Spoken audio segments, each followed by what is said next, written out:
This is Pretty Much Pop, a culture podcast talking about how we take in media and spit it back out again. Today we're talking about storytelling through song.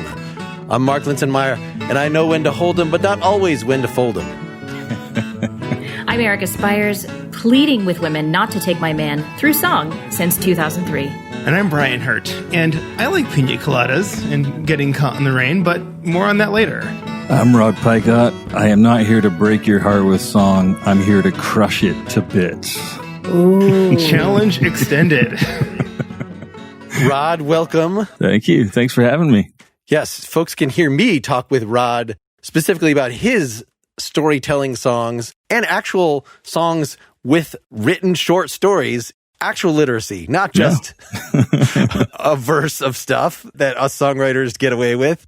Let's do some career updating stuff at the end. But as far as this topic, I immediately thought of you, of course, because on our interview, you said that this was something that you were very attracted to immediately in just getting to know songs, like the ones that actually told stories.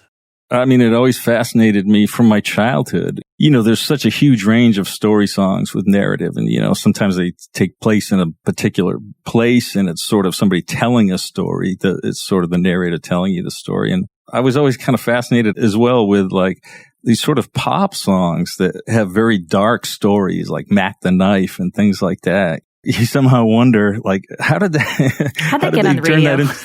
How did they turn that into a swing song? How did they make that a dance song? I mean, it's a brutal song. When I was a kid, I inherited this little green pail of 45s from one of my aunts. I was probably only 7 or 8 years old. These were songs from like 4 or 5 years before I got them, So to me, how that is when you're a kid, time is such a relative thing, and it changes your perception of time. So to me, they were old songs. They were really old.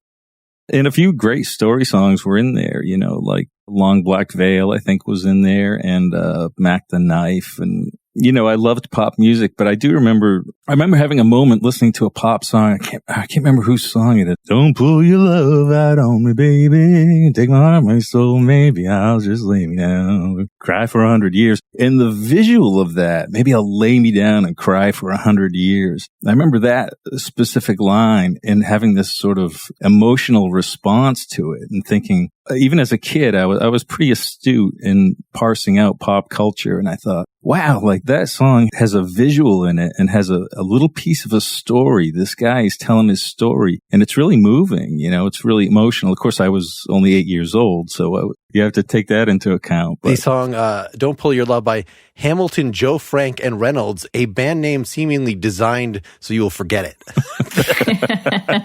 And we all did. But yeah, that's some dark stuff, Long Black Veil. I can see how, especially songs that involve murder and things are, as a kid.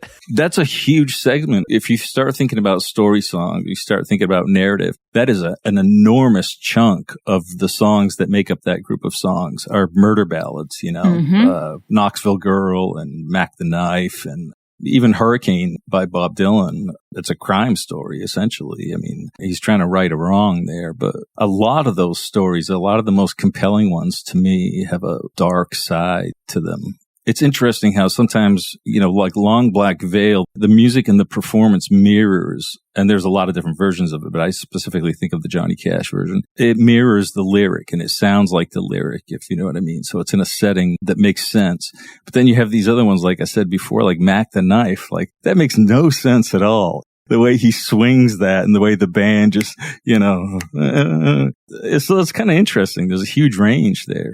I was asking my wife about songs, and she mentioned Coward of the County by Kenny Rogers, and I kind of knew that song, but didn't really, and I was listening, this is a nice little song, and about a third of the way in, there's a gang rape, and I'm like, oh my God, what is this? And I stopped listening. I'm like, this is probably something that I wouldn't say couldn't be made now, but I don't think a man could or should write this song in today's era. It's just the tone of it seemed really wrong, but man, I'll tell you, you can really listen to a lot of songs and have no idea what's going on in them if you're the sort of person who doesn't process them that way. This whole idea of story songs, you have to engage them at a certain level to not just be just humming along and kind of singing without thinking about the words. And as Erica and Mark will tell you, among the three of us, there are two musicians. So I don't engage music at all that deep a level. And getting ready for this podcast, when Mark said Bohemian Rhapsody was a story song, I'm like, it's listed on things as a story song. That's one of the reasons why I wanted to. So I'm really waiting for you to enlighten me on that one, Mark, because I didn't want to step on your toes on that one. But truly,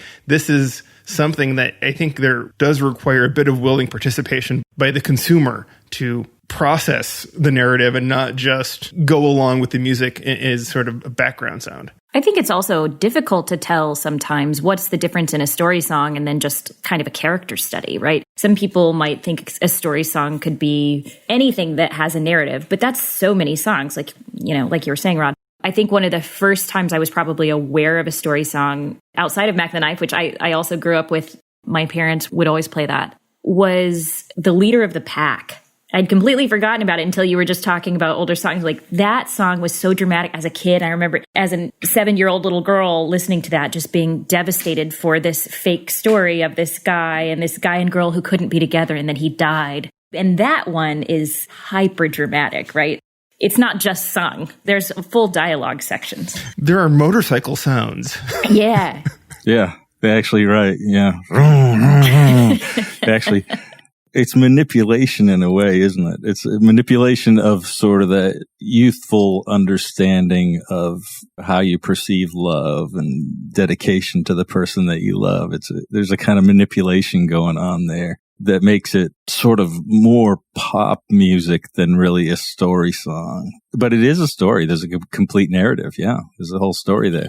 Do you think there's is there an element of story songs being more compelling to you when you're a child or when you're a teen rather than when you're an adult? Or is it a different type of story song that ends up getting you as you get older? I think the latter. As you become more sophisticated in your listening and you start pulling things apart, especially if you're a musician and you start to unravel songs in a different kind of way, you start to analyze songs in a different kind of way. And when you're a kid, you're just taking it in. I loved Leader of the Pack too, and I probably would not listen to it today, yeah. Or maybe for nostalgia's sake, but yeah, I think you become more sophisticated and you require a little bit more than just that kind of pop manipulation.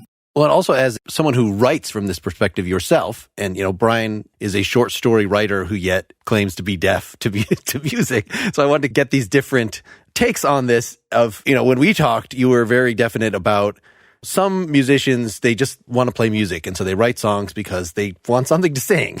And some people are just writers. Like, I have ideas I need to put out there. And so I will use songs and fine, I'll sing them because nobody else is going to sing them. Like, that those are two fundamentally different approaches. But then as a consumer, like, the difference between, unless you're Bob Dylan or something and purposefully, like, I am about the lyrics, I'm presenting myself as somebody who's about the lyrics. And so if you're a fan of mine, you're going to listen to all the lyrics and take it as, like, what message am I trying to put across? Whereas most of the examples that we're coming up with are sort of, it's not so clear, whether it's a one-off, just a pop song on the radio, you don't necessarily identify, oh, this is Ernest Hemingway who's talking to me. This is someone you expect to be a good storyteller. But yet, of course, we're attracted to narrative elements. There's something that's actually memorable, along with just a mantra that could be repeat over and over, like many pop songs just have a chorus that it doesn't even matter what it means. So Bohemian Rhapsody is one I picked because it was on these lists of story songs. I think I could have equally well picked Stairway to Heaven. But I think in both those cases, like, the artists, at least at some point, have said, these are meaningless. You people who are, just the fact that I'm using a lot of images in here, it doesn't amount to a story. It just looks like a story because it's kind of long. I know what you're saying. There are elements of story, of narrative in Bohemian Rhapsody. And yet, if you really unpack it, it actually takes place in one moment, which is interesting because there are different kinds of ways to do that. You can say that is a story song. He's telling you a story. There is a story revealed there about where he is in his life and what's happened.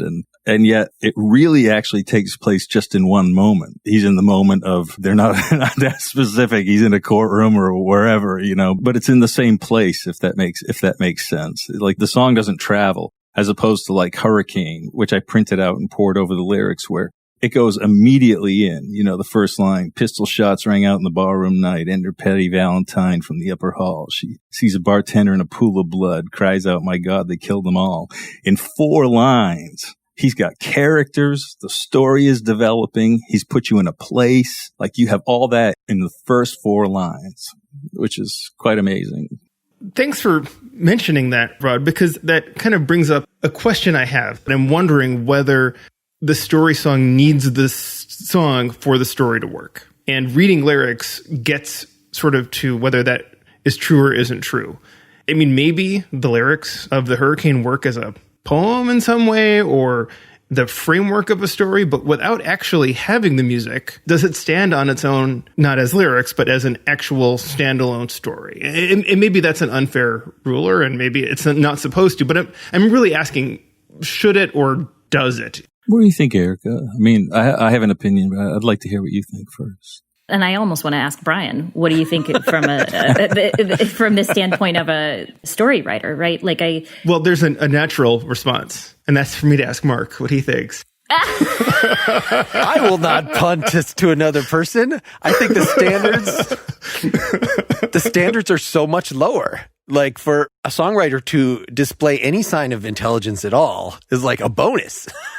Because we don't expect that from them. We expect something hummable and nice, and like, that's what you need to do. So I would be surprised. Like, yeah, The Hurricane or something. Actually, so this is one I did not re-listen to coming up to this. It's just one that I'm, familiar with. In retrospect, I was thinking of it more like a 60 Minutes piece, but the music rather than a short story. But as you actually read that okay, yes, characters, there's narrative. It's not merely, but that's what I took away from it. Like, here's a social ill that needs to be addressed, an injustice. Like, so that might say more about how I process stories rather than the presentation in that song, is that I came away so strongly with not the feel of the story, not like I would after reading an Ernest Hemingway short story, Jack London, whatever, but with this message. And then to wind it backwards, I think it's totally unfair to try to judge a story song on its lyrics, because you know as you write it that you are also relying on melody and instruments and all the things that go into creating mood and drama and the rest of it in your song. And in fact, in some ways, if it works perfectly as a story, what's the point of putting it to music in the first place? Like, why are you having that extra element there? But I'm going to back to Erica. All right, I'm out. That's a really good point. It's almost like this song is more like several short stories, but they all go together in an anthology. So I think it still is a story. It's just a different type of story song. And my pick for today was Scenes from an Italian Restaurant. And I wrestled with that for a second too, because I was like, well, it's definitely a story song, but it also is like this one guy's observation of a couple different conversations. So I think we're talking about different types of story songs, and they're still story songs. Whereas I agree that Bohemian Rhapsody doesn't feel like a story song to me at all, because there isn't really a narrative. It's more of like, these are my feelings. Here's a small thing that happened, but it's mostly about like how I'm feeling now. Yeah, I agree with that. The only caveat I would say is it does feel like a story song to me, but it feels like it's in one moment, which makes it a different kind of story song, because it doesn't travel. It doesn't travel to a different time, He's just basically telling you, I did this and here I am now. And, I'm admitting this and begging for mercy, but it's all in the same place. When y'all were talking, I was listening, but I was kind of scanning through the lyric to Hurricane because it's a fascinating song to me. I think the answer to Brian's question is, well, if that's the art that you do, you're a songwriter, then you would put it in song. There's no reason that if you were a short story writer, which I am as well, that you couldn't expand it and put it into a short story, which is exactly what I did with the last book that I put out.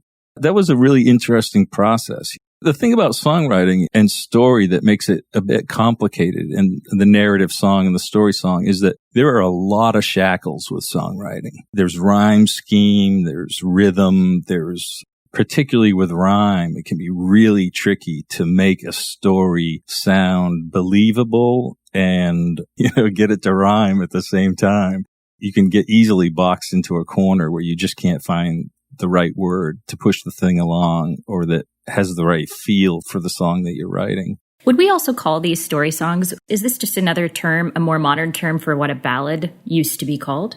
Now I know, because I teach students, we pick an up tempo and a ballad. So now ballad means a slow piece of music of some sort, which is not at all what it originally was with the balladeers and bringing stories to life. Like when you brought up murder ballads, that totally made me think of this, right? There's a reason we had balladeers, and it was to tell these types of stories that people could easily remember. And it wasn't necessarily about making an interesting musical element. It was about how can we put this story together in a familiar tune that everybody can learn and learn of this person, or maybe it's warning some people and about behave this way or else, because this is what happened to this person. There was a point in time where those balladeers were essentially just bringing the news from village to village. And they would do it in story form for the exact reason that you said, because you could remember it. If something rhymes, it's much more memorable than that sort of game of, what do they call it? Chinese whispers, where you sort of, kids used to do that in the 70s. I don't know if that's politically correct to say that, but. Yeah, I've never heard that. I think that was not PC when I was a kid. The telephone game is what we call it. Telephone game. Yes. I'm old. Chinese whispers. I have heard it called that also, yeah. I'm not sure where that term came from. I think it's from the idea of, we say it's all Greek to me, but the Greeks say it's all Chinese to me. And there's always that language that every language has, that they refer to some other language as being the impenetrable one. So the words become meaningless. Yeah, it's not a language they could understand at all. So it must be. Right. So it changes, you whisper the sentence or the story to the next person, and the next kid whispers it, and it slowly changes, and it gets down to after 30 kids, it's a completely different thing. But with a ballad, with a traveling balladeer bringing the news and singing it in song form, it's so just exactly what you said, Erica. It's so much more memorable. All of us can sing, lines from songs that we don't even like. Oh, well, that leads me, Rod, into the song I was going to cover today. Do it. Go for it. Go in. I don't think this was made clear. We all picked a song to become mini experts on. And as we were getting our notes ready to do this, Mark was making this list of all these story songs. And I told him, it looks like you forgot Escape, also known as the Pina Colada song. And he said, oh, no, that was on my list of bad ones.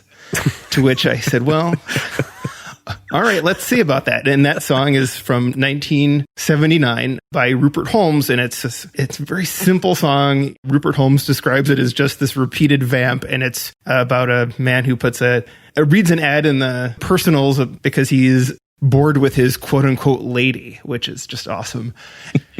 So he responds, and of course it turns out the person who put the ad in the paper, when they finally meet up at a bar, is his quote-unquote lady, and they do like pina coladas and getting caught in the rain and all these other adventuresome things they didn't realize between each other. A little interesting notes on this, maybe everyone knows this, but I just learned it. Rupert Holmes is a legit musician. Among other things, he has a Tony and looks like an Edgar Award. He wrote the book and the lyrics and the music to The Mystery of Edwin Drood. And he says in an interview that if he knew he was going to be known for this, he wouldn't have written it. Not that he says he's happy that he had the acclaim that he got, or he doesn't. He's happy with the fame, I suppose, but it is very, very simple. This is one of those that you can't not know the story, right? It is so superficial and so easy to grasp what's going on, to the point where the first time he recorded it all the way through with his band to say, and let me know if you saw the end coming. So even though he had some mistakes, and he made up the original line on the spot about pina coladas because he had some other line that didn't work. So clearly I don't think this was a true labor of love for him, but man, thanks for the earworm, everybody, because getting ready for this podcast, I had to, of course, listen to that song again. And if a couple nights ago I was staring at the ceiling thinking about the election, last night I was staring at the ceiling as Rupert Holmes was going through my head.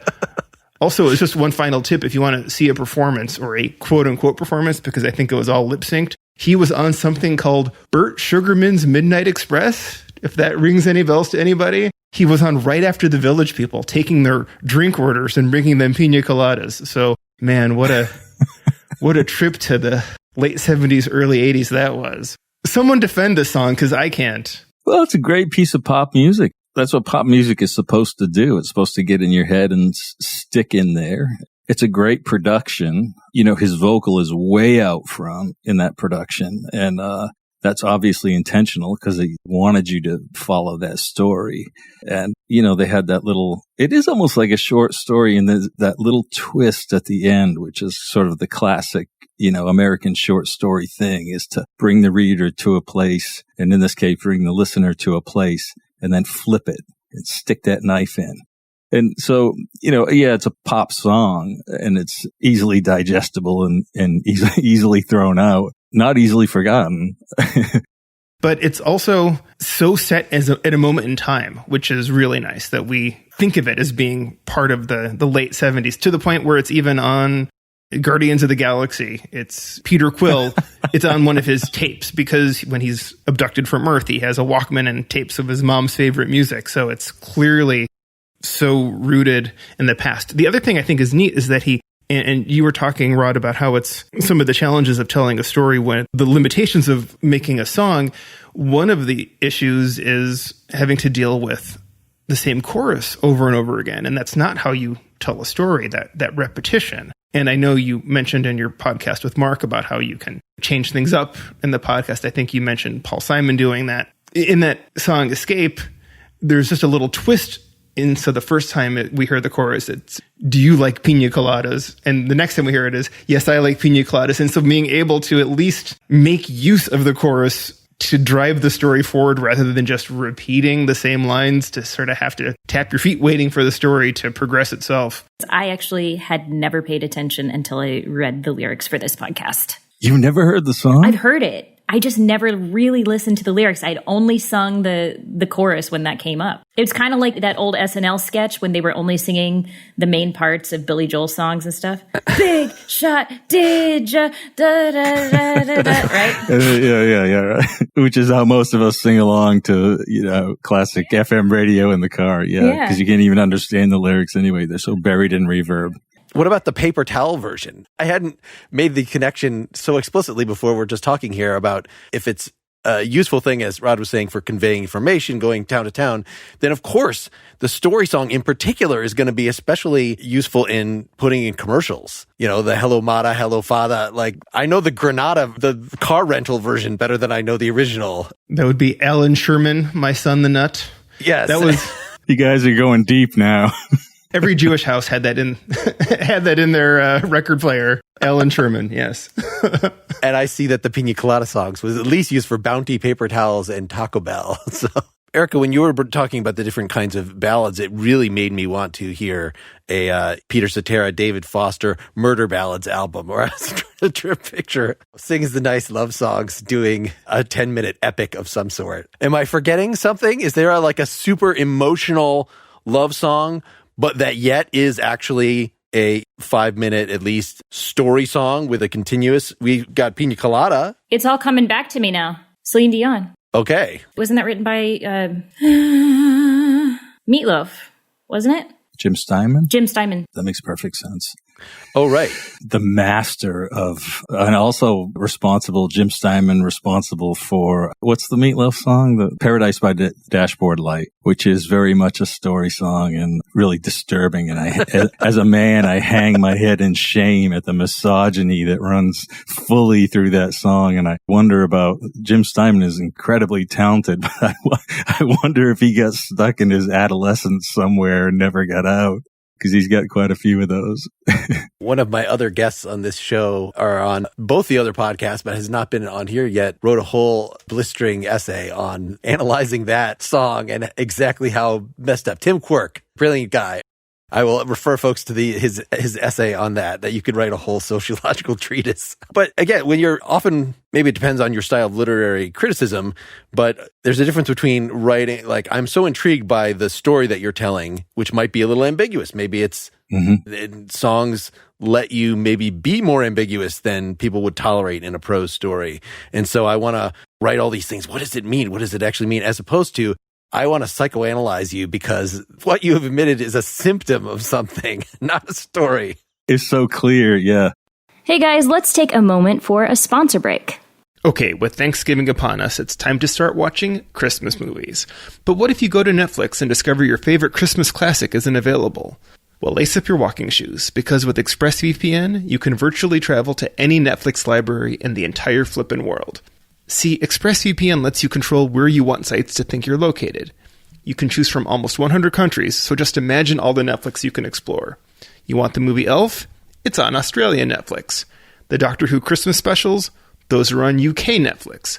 And if you're up for the debate over whether Die Hard is a Christmas movie, well, go listen to Pretty Much Pop episode 24 and ExpressVPN yourself over to South Korea to watch Die Hard on Netflix. It's really that simple. Just open the app, hit one button to change your location, refresh Netflix, and you're ready to go. And of course, it's not just Netflix. ExpressVPN works with any streaming service. Disney+, Hulu, BBC, iPlayer, you name it. There are hundreds of VPNs out there, but the reason I use ExpressVPN to watch movies and shows is because it's ridiculously fast. There's never any buffering, and you can always stream in HD. ExpressVPN works with all your devices too. Phones, tablets, media consoles, and smart TVs, so you can watch whatever you want, wherever you want. And right now, ExpressVPN has a great deal for Pretty Much Pop listeners. Go to expressvpn.com/pretty to get an extra 3 months of ExpressVPN for free. So go get your holiday fix, including Die Hard.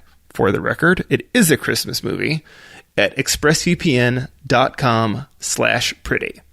I discovered something interesting thinking about all this. I was listening to Bohemian Rhapsody, and I was thinking about it in terms of story song, and I was thinking sort of where it fits in pop culture. And I realized about 3/4 of the way through on the second or third listen, it's really actually like a piece of musical theater. It's closer to that than it really is a rock and roll song. There are 3 time changes in that song and 3 completely different keys, 3 key changes. I mean, you just don't do that in pop music. You don't do that in rock and roll. You might do it in country where you modulate, up a half step or something, but you really don't see that very much in maybe the Beatles, there are exceptions, but I started listening to it and I just thought, this is a piece of musical theater. This belongs in a Broadway show. This is not really, even with all the guitars and everything, there are elements of it that are really theater rather than a pop song. Right. And also a lot of musical theater is going that way, right? So, all the way back, not all the way back, but I would say going to, The Who, right? Tommy, and then Moving Out, which was all Billy Joel songs and based around Brenda and Eddie, who were of the ballad of Brenda and Eddie in Scenes for an Italian Restaurant. And now American Idiot in the last, 10 years that came out. So yeah, some songwriters do lend themselves a bit better to that narrative form. But it's interesting too with musical theater, you can't get too narrative. There are certain narrative songs that don't really work in musical theater because helping kids find material, sometimes you're like, well, this is a good story song, but it doesn't really musically go anywhere. So like you were saying, Rod, there are certain songs that are great storytelling songs that are more of the traditional balladeer type, and then there are ones that are dramatic and lend themselves very well to theater. Do you find that they need to be looser and less strict lyrically in terms of storytelling to work as theater? Because that is an element of Bohemian Rhapsody that, it doesn't really travel from one place to another. Is that? I think you're totally right. Yeah, absolutely. That's a great way to put it. If it sticks too closely to specific lyrics through the whole thing, then it means that you really need to be listening to those lyrics. And if you're really going to listen to those lyrics, most of the time you don't want it to be too musically interesting because you want the lyrics to be the focal point rather than what it's musically doing. That's very true. Springsteen is a great example of a songwriter who understands that when he's got a narrative, when he's got a strong narrative that he wants the listener to follow, he will pare down the chord changes and the melody to the absolute minimum. Some of those great story songs on The Ghost of Tom Joad are like that. There's very little melody. The melody might just be 4 notes. And that's a very, very wise thing. It's just exactly what you said. It pushes your ear to that story. It makes you follow the story.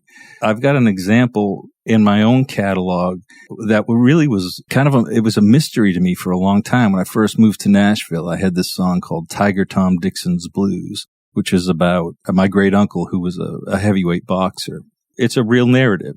It's just his story. It's me telling his story, and it travels sort of through the beginning of his career and through the end of his career. It's not very tight lyrically, but you can follow the story along. And I remember I would go play these open mics in Nashville, I would play that song and I would play these other songs that I had written. And that was the only one that would get any response. You can tell when you're playing in front of a crowd, you can see how people are responding, you know. And people would come up to me after I finished the set and say, yeah, that song's really cool. That's really great. That's a neat song. That was the only one that would get complimented. For, a year and a half, it puzzled me. What is it? I mean, there's no melody in that song. It's basically an E note. I sing an E note through the entire song. There's almost no melody whatsoever. And there are only 2 chord changes, and it's just relentless, and it's long too. But what I realized at a certain point, well, this song is true, and people are picking up on that. I'm giving people something to follow, as opposed to a C-level version of a country pop song, which was what the other songs were. I mean, that's why I moved to Nashville to try to get a publishing deal.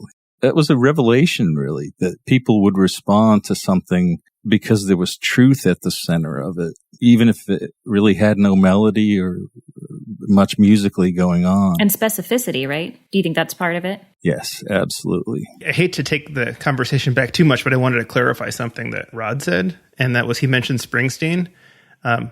That's Bruce Springsteen, for those who don't know who he's talking about. Oh my God, shut up. Okay.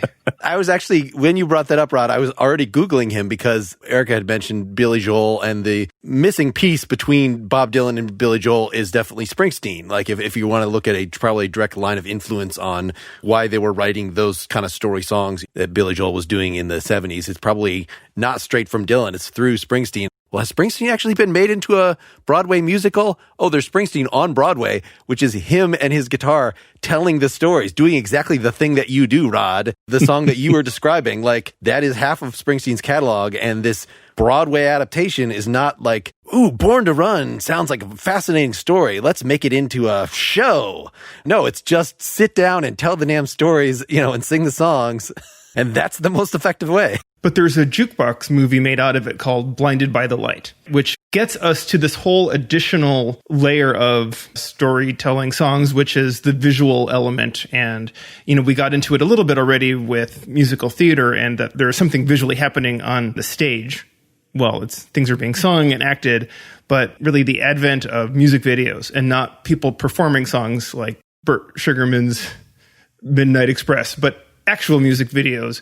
And you don't need to be as careful or as literal a storyteller when something is being played out in front of you with actors and things happening. It can be a slightly different story, or it can be a looser interpretation of what's being said.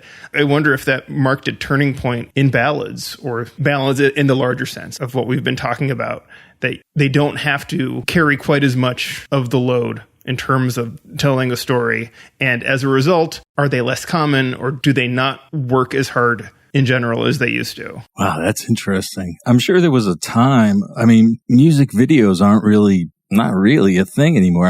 People make them, but they're not how music is consumed anymore. And for a long time, during the heyday of MTV, that was how music was consumed on television through music videos. That's how pop culture was consumed in terms of music.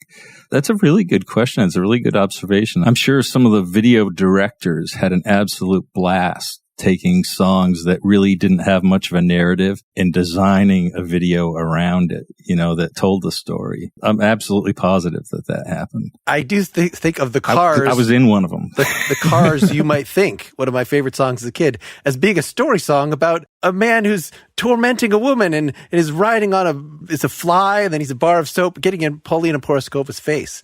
So, yes, these stories made out of things that are utterly not story songs. And it's one thing to be told that Stacy's mom has got it going on, and it's another to really be shown that Stacy's mom has indeed it going on. Oh, she had it going on. It would have been really hard to imagine without the visuals. I was thinking you're making me think of one of my favorite videos when I was growing up was The World I Know by Collective Soul. And that particular song, it's not at all a story song, right? But I remember that song because of the video, mostly, because in that video, I was at that age where I wanted everything to be very dramatic. I didn't realize that that's what I wanted, but evidently it was. The lyrics are just like, has our conscience shone, has the sweet breeze blown, has the kindness gone, hope still lingers on it. I drink myself a newfound pity, sitting alone in New York City, and I don't know why. The whole video is about this guy who's deciding he wants to commit suicide. The lyrics in the chorus are, "So I walk up on high and I step to the edge to see my world below. And I laugh at myself while the tears roll down because it's the world I know." And it's not about suicide, I don't think, but all of a sudden that song to me became about this guy wanting to commit suicide. And then at the very end, like, he sees some light and he's, I think a bird like flies on him and all of a sudden he finds hope, which I just thought, oh, what a deep music video that was. And now it's just so silly to think about how they were literally pulling at my heartstrings like 13-year-old me, Literally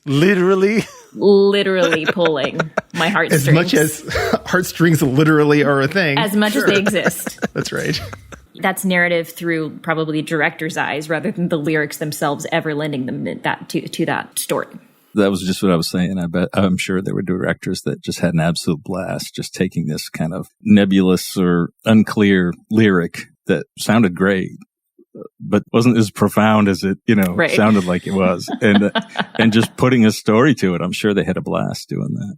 Yeah, there's of course a continuum here between, that you can use music as part of storytelling. Of course, we use it in every movie. You can have a ballet. Like, everybody thinks the Nutcracker tells a story. Like, no, it's just some music that was written to go to a store. I don't know what the order of operations was with writing the Nutcracker Suite, but clearly you don't get that story just from listening to the music. And I guess the other way is, we hadn't really talked about whether some short stories can be more like songs.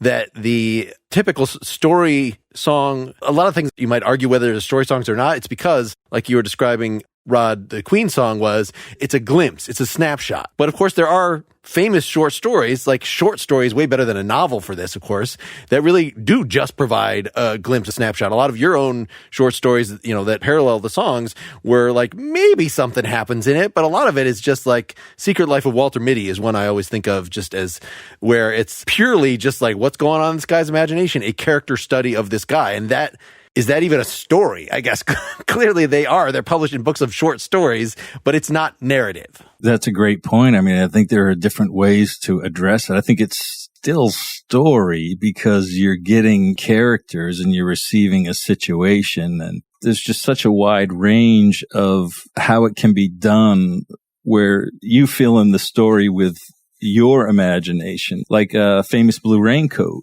You could actually argue whether that's a story song at all, because nothing happens. If you just read the lyric, it's like a postcard. It's the narrator communicating to this one person in almost every single line. Nothing unravels. And yet there's stuff in there that gives you ammunition as a listener to sort of unravel a story for yourself, which is, I think, a kind of interesting slant on it. I included this one on the list just because it was one that was, again, listed on these articles of like, here's a bunch of story songs. And it's one that I remembered. It's like one of my favorite Leonard Cohen songs. But I don't know that I'd actually really listened to the lyrics. And even going back and listening to a little bit of the video, like I was trying to listen to a lyric video just in the like 10 minutes running up to this. And he sings it so slowly and it's so bass, it so sweeps you up with its melody. I lose track. I don't know what he's talking about anymore. There's so many songs like that it doesn't come through as a story because you're so swept up in this case, lushly delivered melody, the flourishes, you get caught up in it as music and you're not listening to it as a story anymore. And you'd have to look at the lyrics. I agree. It's hypnotic. And there really isn't a narrative. And that might be part of why you tune out of the lyric a little bit. There isn't a story unfolding. It's a postcard. It's 4 a.m, the end of December. I'm writing to you to see if you're better. New York is cold, but I like where I'm living. There's music on Clinton Street all through the evening. There's not a story. There's nothing unfolding. I love that postcard. He's also using more poetic moves than prosaic moves as he puts his words down. And so that also makes it a little bit harder to, if you wanted to make the case for it being a story, I think you lose yourself in the music and in the words both. And so it's a little harder to keep yourself rooted. Yeah, I agree. When I listened to it, I had the same feeling. Like I had to really stare at the lyric as the song went by to stay focused on what was essentially not unfolding to what the postcard was. Leonard Cohen did cover the Pina Colada song and delivered it. Do you like pina coladas? It was like 10 minutes long to get through. He has the worst version of Hallelujah, even though he wrote it. He's great. That is an amazing song to unpack. It's really mysterious, but the rhyme scheme, if you ever just get curious about the rhyme scheme of that song, go unpack that and look at the rhyme scheme. It's incredible how long he makes you wait for the rhyme. It keeps you so engaged because he keeps making you wait. And just when you think the rhyme is coming, it doesn't come. It's another 2 lines before the rhyme comes. It's just so great. I love that. It's masterful. Yeah. Erica, I feel like your pick of the Billy Joel's Italian Restaurant, we only talked about for like 2 seconds. Did you have any more detailed thoughts on that before we wrap this up? I discovered it off of his double album of greatest hits when I was a kid. And it always kind of bothered me because the main story of that is Brenda and Eddie. But we also have the possible story he could have told more about. And I'm not criticizing the song, but isn't it interesting that he talks about being at this restaurant? He could have talked more about his interaction with the waiter, but it's really just the beginning and the very end. Then he talks about these people just talking about things are okay with me these days, got a good job, right? So there's that part, which is actually pretty quick. And then it goes immediately right after that, right into this really long, detailed story about this couple who didn't make it.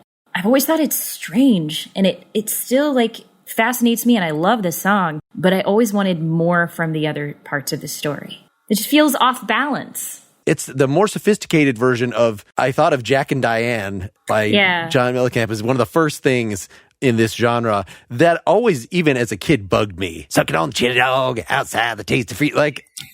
It just seems like a very cheesy way to tell a story. And I've grown to respect John Mellencamp a lot more, but I feel like this is basically the same kind of story, but with more detail and stuff actually happens. They get divorced and a little more developed. I always had the same response to Jack and Diane too. I mean, it's, in some ways it's a masterful piece of pop rock, unforgettable. I mean, you heard it once and you knew it was a hit. It's impossible to ignore. Yeah, that song always rubbed me strangely too. It feels a little lazy lyrically. Maybe this is my own internal thing because I read an awful lot and because I'm working on other kinds of writing. Words have personality. Words have a face. And just exactly what you said, sucking on a chili dog. That is not an appealing. Ew. Mellencamp has written some great songs. See, I feel like it's really well done because it does sound so unappealing. I mean, I think it's not romanticizing it at all. I guess I'm really just coming to the defense of John Mellencamp here. Maybe my reaction was just because, being a nerd, both these songs are about the prom queen and the football king and, ooh, they're so interesting and I want to hear stories about them. And I was as a kid, I'm not interested in these characters. Screw you. But it's not. It's about, I think it's told from the perspective of the outsider and the nerd who's these people seem like they had it all, but clearly they didn't. I thought it was talking from the perspective of them older, that they're reflecting on how life used to be thrilling when they were sucking on their chili dogs. And now. But it's long after the thrill of living is gone. The idea, I think, is this used to be the thing. And there's a sadness to it because those people peaked. I think to me, that's what both of these songs are about. And that's the line that works for me. Yeah, exactly, right? That's the line I keep wanting to hear. There's this kind of melancholy inherent in just saying that. It's interesting to me that y'all are talking about Billy Joel so much because I have a real enormous admiration for him. And yet I think of his songs, even his rock and roll songs, and he can rock. He had a great band and they rocked. They sounded great. Billy Joel to me sounds like he's doing a musical theater version of what he thinks rock and roll is. Does that make sense? Yeah, it totally does. When you brought up that there was a piece of theater built around Billy Joel's catalog, that makes perfect sense to me. Because I think of the really great, who I think of the really great songwriters Leonard Cohen and the best of Springsteen, certainly not all of it, but the best of Springsteen and Dylan and Paul Simon. I'm not sure I want to see that piece of theater. You know what I mean? The songs are so fulfilling on their own. Springsteen's The River is a masterpiece of narrative songwriting, and I'm not sure I want to see that piece of theater. That's finished. I'm just looking up the lyrics to Glory Days just because that's his exact version of Jack and Diane. It is, yeah. And is it a lot better? I remember that's another one that I remember from the video. And so it's like completely just a video driven story in my head. And I know that's not, his peak period, but it's probably more to it than either of these. I think it's marginal. I think it wins by a hair. That's an odd song, isn't it? Of course, it was a huge hit, but when you read the lyric through it, it's a little odd, yeah. Well, the one thing I'll say, and I know we're getting close to the end here, but here's some proof that a lot of people don't listen to any lyrics. And this is just what you want to hear, Rod, right? Oh, yeah. There was a Gene commercial, and it was like super patriotic. I forget what brand it was. But, there's like American flags flying and people pulling on their blue jeans. And of course, the lyric that starts playing, some folks are born made to wave the flag, ooh, the red, white, and blue. And so they're playing Fortunate Son, which is like the most unpatriotic, pessimistic, our country is like swirling down this shithole of a song. And at least the person in Madison Avenue who came up with this thought it was like the most brilliant thing. I was like, oh yeah, what's that American flag song? It's like, man, could someone please fucking listen to this song? Because I'm going to go buy those jeans and move to Canada because this song is bringing me down. How many Republicans have used Born in the USA? And Democrats, for that matter. You're right. They hear Born in the USA, and boy, that's it. And both of those absolutely protest songs. Both of them are very dark protest songs. That's a really good point, that people don't listen to the lyrics. They just pump their fists. But it's how they it's how different people consume pop culture. It's interesting that both of those songs were huge hits and pinpoint a point in our culture, like a very specific point in our history. Both of those songs are important songs for their time. They're protest songs that were taken as pop songs. I just started thinking about Fortunate Son being used in that ad, and I just realized, because I was thinking, I can't picture John Fogerty allowing that. But then I remembered Saul Zaentz owned all the publishing to the Creedence catalog. That lawsuit went on for years and years and years, and so obviously that's how it got put in the song. I don't think Fogerty would ever allow that. And Neil Young famously said he didn't want his songs to be used in commercials. And someone he said, wrote a song about it. Neil Young song would you put in a commercial? And the joke was, I want a bun with a cinnamon swirl. A little cinnamon swirl. Hot fudge in the summertime. All right, let's wrap up. Thanks so much, Rod. Thanks, Rod. Thank you, Rod. Thanks for having me. This was really fun. I mean, I actually forgot that we were recording. I felt like I was just having a conversation with friends. I love this stuff, so thank you for having me. That's the idea. Our pleasure. Take care. Song listeners. Bye. Get more Pretty Much Pop at prettymuchpop.com. Get bonus content for every episode at patreon.com/prettymuchpop. Pretty Much Pop is part of the Partially Examined Life podcast network, and it's also presented by openculture.com.